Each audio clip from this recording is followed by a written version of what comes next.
गुरु प्यारी साध संगत जी, मैं विनोद जो लंदन इंग्लैंड में रहता हूँ, आपके चरणों में पूज्य मस्ताना जी की कुछ साखियाँ लेकर हाजिर हुआ हूँ। आज हम जिन 5 साखियों की जहाँ चर्चा करेंगे उनकी तफसील कुछ यूँ है। धुंधपुरा, लाल जियो की याद, जी दुश्मन बहुत हैं, मौत वापस जा रही है, रबी दहाड़े। साखी धुंधपुरा। शहनशाहों के शहनशाह, सच्चे पातशाह, अंग संग सहाई, रब्बी खुदाई, न्यारे प्रभु जी जब भिवानी पधारे तो वहाँ एक बहुत बड़ा मंदिर बन रहा था। शहनशाही मौज सतगुरु जी ने फरमाया कि इस मंदिर को बनवाने वाला नरकों में जाएगा। उस समय दातार दाता प्रीतम प्यारे जी के साथ बहुत संगत थी और कुछ नई प्रेमी थे जो कि निराले अलमस्त मौला सतगुरु जी की निराली रब्बी बातों को समझ नहीं पाते थे और वे लोग हैरान थे कि सतपुरुष पूर्ण धनी दातार पिताजी ने ये वचन क्यों फरमा दिए हैं। अमूमन धार्मिक स्थान बनवाने वालों को बहुत इज्जत प्राप्त होती है, वे लोग स्वर्ग के अधिकारी बनते हैं। इसके विपरीत जिंदा राम जी ने निराली ही बात फरमाई है, लेकिन किसी का साहस न हुआ कि दीनों के दाता जिंदा राम जी से पूछ लें। लेकिन एक प्रेमी ने सोचा कि दिल के अंदर की गई प्रार्थना या सोचे हुए प्रश्न का उत्तर शीघ्र ही मिलता है, इसलिए दिल में सोचना चाहिए। मुरझाए हुओं को हरा भरा करने वाले नूरानी मौला जी ने फरमाना शुरू किया, देखो भाई, मता कोई ख्याल आवे, जो लोग जीवों को बारमुखी बनाकर बाहर लगाते हैं वो अंदर के राज से परे रखते हैं। जड़ को पुजवाना पाप है, चेतन को पुजवाना पुण्य है। शरीर रूपी मंदिर में अंदर वाला जिंदा राम बैठा है, उसको जपना उसकी गंढ कपना है। जब मंदिर के पुजारी के पास पहुँचे, मुखारकुन से फरमाया, ये मंदिर नहीं धुंधपुरा है, जीवों का अकाज हो रहा है। पुट्ठी मत को सिद्धे करने वाले अंदर वाले प्रगट मौला न्यारे राम जी के पवित्र नूरी बेधड़क अनमोल बेपरवाही वाले वचनों से मूर्ख, अनजान, मनमुख, बुद्धू भटकते हुए जीवों की निराली बेपरवाही द्वारा समझाया गया। उनके मन में हैरानी और बेचैनी पैदा करती गई। साखी लाल जियो की याद। वर्षा न आने से सोका आ गया और फसलें मारी गईं। सारे गांव में फसलें न होने के कारण कईयों के घर में अनाज भी न हुआ। सावणी की फसल श्री नाहर सिंह के खेत में 40 मन ग्वार और 1000 रुपये के मतीरे हुए। लाल लाल मतीरे देखकर उसे अलमस्त नूरो नूर लाल जी की याद सताने लगी। कुछ मतीरे लेकर होशो हवास भुलाने वाले जिंदा लाल जी की तरफ आंतरिक आकर्षण द्वारा खिंचा चला आया। उस खिंचाव की खुशी और तड़प का नशा बहुत ही जोशीला था। जिंदा राम मस्त मौला मिठे लालो लाल जी की तरफ से कोई कमी न थी। उस समय घट घट के जानी अंतर्यामी अविनाशी सतगुरु जी छावनी अमरपुर डेरा में पधारे हुए थे, जहाँ श्री नाहर सिंह अद्भुत खिंचाव द्वारा खिंचा चला जा रहा था। इधर डेरा में विराजमान अलमस्त लाल जी ने नूरी मुखारबिन से विष्णुइयों को हुक्म फरमाया कि तुम सब फतेहाबाद जाओ, नाहर सिंह मतीरे लेकर आ रहा है। उसे यहाँ का पूरा पता मालूम नहीं है, इसलिए उसे साथ ले आना। ये विष्णोई प्रेमी फतेहाबाद आ गए। जब उन्होंने श्री नाहर सिंह को अकाल पुरुष लाल जी के पवित्र हुक्म द्वारा उनको लेने आने के लिए बताया तो वह हैरान हुआ। फिर सोचा कि हमारे सतगुरु जी तो दीनों के दाते हैं, गरीब निवाज हैं, बख्शनहार हैं, अंतर्यामी हैं, बिन बोलियां ही जाननहार हैं। घट घट के वासी हैं, घट घट के जानी हैं, कर्ण करावन हार हैं, समर्थ हैं, लाल जी हैं।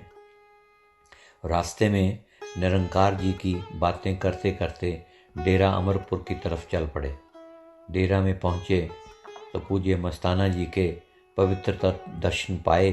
दिल बाग बाग हो गया। नशे में सुध बुध बिल्कुल बिसर गई।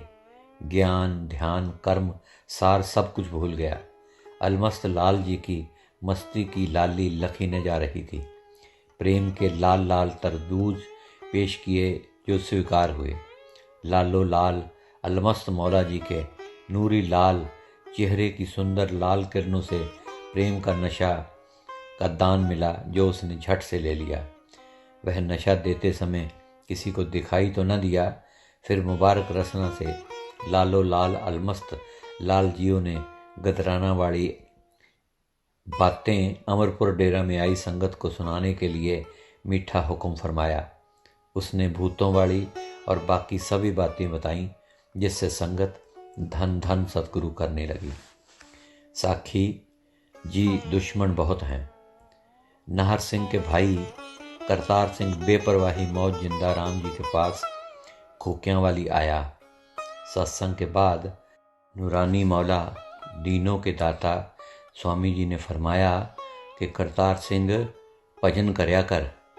श्री करतार सिंह ने उत्तर दिया, मस्ताना जी मेरे दुश्मन बहुत ने, ये ख्याल दिल से जाता नहीं, भजन किवें होवे। हर काम करने वाले दोनों जहानों के साथी प्यार ही प्यार बांटने वाले प्रेम रूप सतगुरु जी ने पवित्र वचन फरमाए, दुश्मन से तो तेरी माऊ भी नहीं बचा सकेगी, तू सिमरन करया कर, वो ही बचाएगा। इतनी बात सुनकर करतार सिंह ने कहा, अच्छा साईं जी। उसके बाद वह भजन सिमरन में नियमित रूप से वक्त देने लगा। साखी मौत वापस जा रही है। धन धन कृपालु सतगुरु जी जब शहर में विराजमान थे तो एक दिन एक रात को 2 बजे संगत को लेकर बेगू की तरफ चले। रास्ते में नूरी मुखारविंद से पवित्र मीठे वचन फरमाते गए। रास्ते में एक नाले पर एक व्यक्ति सो रहा था और साथ में लालटेन जल रही थी और कस्सी भी पड़ी थी, जिससे दिखाई दिया कि वह खेत में पानी लगाने आया है। जब थोड़ा आगे बढ़े तो अकाल मूर्त दीनों के दाता सतगुरु जी फरमाए, इधर आओ, तुम सबको मौत दिखाएं। वहाँ उस किसान के सिर के पास एक बहुत बड़ा काले रंग का सांप फन लगाए खड़ा था। सब लोग उसे देखकर बहुत भयभीत हुए। फिर नूरी मुखड़े वाले जिंदाराम जी ने फरमाया कि वंज भेड़िया, ये ज़मीन को पानी देने वास्ते यहाँ जंगल में पड़ा है, जान भी प्यारी नहीं। इतनी देर में सांप दूर भाग गया और किसान उठ बैठा। इतने सारे व्यक्तियों को चारों तरफ देखकर बहुत ही घबराया, परंतु जब उसने जिंदाराम शहनशाहों के शहनशाह चलते फिरते साथ रहने वाले मौला जी को देखा तो पहचान लिया और फिर हाथ जोड़कर बैठ गया।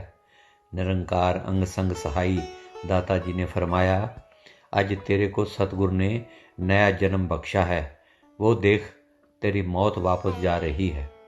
जब उसने सांप को जाते हुए देखा तो शुक्र शुक्र करने लगा। उसके पश्चात मेहरों के दाता हर घट के साथी सतगुरु जी ने फरमाया, अगर कोई इतना सतगुरु के लिए करे तो पता चले। रब्बी दहाड़े। अकाल मूरत सबके सहारे, सबके पालक, सबके चालक, अलमस्त बेपरवाह गरीब निवाज दाता जी की नूरी पवित्र मस्ती वाली मीठी बोली कई भाषाओं की मिली होती थी, जिसमें उर्दू, पंजाबी, हिंदी, सिंधी भाषाएं होती थी, जिसके कारण समझ में कुछ कम ही आती थी, परंतु मीठी बहुत ही लगती थी। आवाज़ इतनी प्यारी लगती थी कि समझ आने की ज़रूरत भी महसूस न होती थी। रब्बी आवाज़ में बल था, प्यार था, खिंचाव था, भय था, एक अद्भुत किस्म का नशा था। रब्बी, नूरानी, मीठी आवाज़, दिलों को घायल करने वाली, अच्छे भलों को पागल बनाने वाली और गवारों को परवाने, दीवाने, मस्ताने बनाने वाली होती थी। समझ में कुछ आए या ना आए, परंतु मीठी आवाज़ ने कई लोगों को आशिक बनाया। प्यारी बहुत ही लगती थी वो मीठी आवाज़। पूछो समझ में क्या आया? जवाब ये होता था कि कुछ भी नहीं। वह रब्बी मीठी आवाज़ जो ना समझ बनाने वाली मीठी थी। भोली भाली, मीठी मीठी, प्यारी प्यारी बात। बल्ले बल्ले, वाह भाई वाह, वंज पैणिया धक्क ना लगे, वाह बेली वाह। अलमस्त बब्बर शेर की धीमी धीमी म्याऊं म्याऊं वाली दहाड़ें मस्ती वाली दहाड़ें होती। विराजमान खड़े हों या सत्संग में, ये धीमी मस्त बनाने वाली प्यारी प्यारी दहाड़ें सुनाई देती रहती थीं। कड बलाओं को, लानत है, खबरदार बेली, कड इन रनों को, मैनेजर का डंडा चलेगा। मन भाण चोद, मन महामादर चोद, हट बहन चोद, हट कुत्ता की खटिया, यहाँ कोई थाली है, चंदा है। अलमस्त बब्बर शेर की तेज भयानक घबराहट वाली, घायल करने वाली मीठी मीठी दहाड़ें होती। ये रब्बी दहाड़ें अलमस्त निरंकार बेपरवाह दाता अविनाशी सतगुरु जी की पवित्र रचना से जो फरमाते कि कर्मों का जाल नाश करती, पापों को धो देती, नशा, खुशी, प्यार और खिंचाव देती। जब नए जाने वालों को डेरा से बाहर जाने के लिए रब्बी दहाड़ सुनाई पड़ती तो वहाँ खड़े खड़े सुन्न हो जाते, चूं तक न कर पाते, परंतु अंदर से प्यार, खिंचाव और गहरा हो जाता। स्टेज पर दहाड़ती पवित्र अलमस्त प्यारी दहाड़ें सुनने से लाखों दिल घायल हो जाते और सतगुरु की भक्ति में लग जाते। लाभदायक नशे में चूर चूर करने वाली दहाड़ों की उस समय समझ ना आती, परंतु अच्छी और प्यारी लगती थी। अलमस्त मौला, रब्बी नूर, निराली खुदाई, बेपरवाही फ़कीरी, सच्ची पातशाही, परम संतों की न्यारी मौज, पाप धोने वाली पवित्रतम दहाड़े, एकदम अद्भुत, अनमोल, अखुट, अपार, अनरब परमेश्वरीय दान था। बालकुरूपी साईं जी की बब्बर शेर की दहाड़ें वाली मीठी बोली के साथ एक खुदाई इश्क पैदा होता और अपने नूरी मुखारबिन से फरमाते कि बालकुरूपी साइयाँ खेले घट माही, जो चाहे सो करे, भय का हो को नाही। इस नूरी रब्बी मीठी दहाड़ों के बारे में जब एक संत को पता चला तो उसने पूछा, क्या ये सच है कि लाखों की संगत में मन महामादर चौद की पवित्र दहाड़ें रसना से फरमाई जाती हैं? फिर उसे पता चला कि नूरी अलमस्त सत्संग टेप में रिकॉर्ड किया हुआ है तो वह और भी उत्साहित हुआ। 200 मील दूर सिरसा में उसी समय जाने के लिए तैयार हो गया। जब नूरानी टेप वाला सत्संग पोथी से मिलाकर पढ़ा तो लंबे लंबे श्वास लेने लगा। उसने दहाड़ की मीठी बाणी तो न सुनी, केवल पढ़ी थी। उसके मन में इतना पलटा खाया कि अपने गुरु गद्दी छोड़कर सबसे कहने लगा कि रब्बी दहाड़े पढ़कर वह भयभीत हो गया है। अपरंपार जिंदाराम जी अक्सर फरमाते कि तुम इस मौज को नहीं पहुंच सकते। सूद साहब के पास दिल्ली में कई पढ़े लिखे लोग इस रब्बी दहाड़ों के बारे में पता चलने पर बेसुध हो जाते और टेप सुनने के लिए प्रार्थना करते। श्री बाबूराम जब अपने पागल भाई को डेरा लाया तो पहले दिन ही सारी बात सुनी और दूसरे दिन रब्बी दहाड़ती हुई बब्बर शेर जैसी वाली आवाज़ से उसे डेरा से बाहर निकाल दिया गया। वास्तव में उसे डेरा से बाहर नहीं निकाला गया था, उसकी बीमारी को निकाला गया था। वह ठीक हो गया और 1 साल से छुट्टी हुई गवर्नमेंट की नौकरी दोबारा मिल गई। नूरी रब्बी मुखारबिंद पवित्र रसना से फरमाते, असी इनको बाहर कटते हैं, धक्का मारते हैं, ये जाते नहीं। ऐथे तो इनको हमारा गुस्सा भी चंगा लगता है। पूर्ण फ़कीर के पास रहने के बारे में फरमाया कि फ़कीर के साथ रहना गाजी का काम है, साथ रहना शेर के मुंह में रहना है। क्यों? फ़कीर जो पुट्ठी को सिद्धि और सिद्धि को पुट्ठी कहता है, झड़प को सहन करना है गाजी का कम है।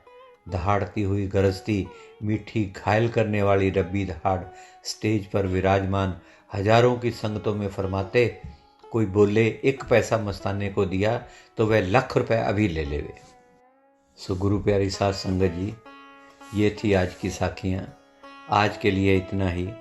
कल फिर मैं कुछ नई साखियाँ लेकर आपके चरणों में हाजिर होऊंगा। तब तक के लिए इजाज़त दीजिए। मेरी तरफ से प्यार भरी धन धन सतगुरु कबूल कीजिए।